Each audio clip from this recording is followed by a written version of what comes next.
আগামী পর্বে সাহেবের জীবনে আসতে যাচ্ছে আরও বড় চমক, কারণ এতদিন যে মানুষটাকে সবাই সাধারণ একজন ড্রাইভার ভেবেছে, এবার হাজী করিম নিজেই তাকে নিজের ব্যবসায়িক মিটিংয়ে নিয়ে যাওয়ার সিদ্ধান্ত নিয়েছেন।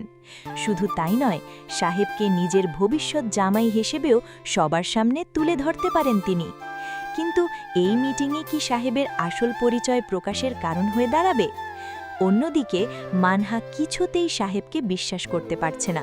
তার মনে একটাই প্রশ্ন, একজন সাধারণ ড্রাইভার কিভাবে কোটি কোটি টাকার সম্পত্তির সঙ্গে জড়িত হতে পারে? আর সবচেয়ে বড় কথা, সাহেবের চেহারার সঙ্গে অবিকল মিলে যাওয়া সেই রহস্যময় মানুষটি কে?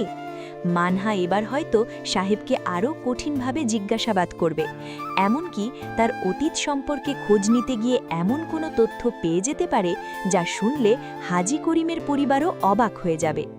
এদিকে সাহেবও বুঝতে পারছে তার আসল পরিচয় বেশি দিন গোপন রাখা সম্ভব নয়।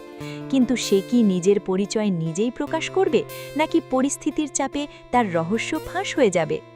আরেকদিকে হাজী করিমের ব্যবসায়িক মিটিংয়ে যদি হঠাৎ সেই রহস্যময় রেহান চৌধুরী হাজির হয়, তাহলে পরিস্থিতি ভয়ঙ্কর রূপ নিতে পারে।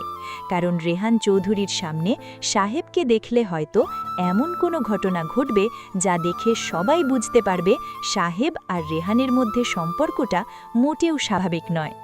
এদিকে মোটু আর পাতলুরও ভয় আরও বাড়তে চলেছে। তারা সাহেবকে নিয়ে যেভাবে জিনের গল্প করছে, তার মাঝেই সাহেব আবার তাদের সামনে হাজির হয়ে গেলে দুজনের অবস্থা কি হবে সেটা ভাবতেই হাসি পাবে।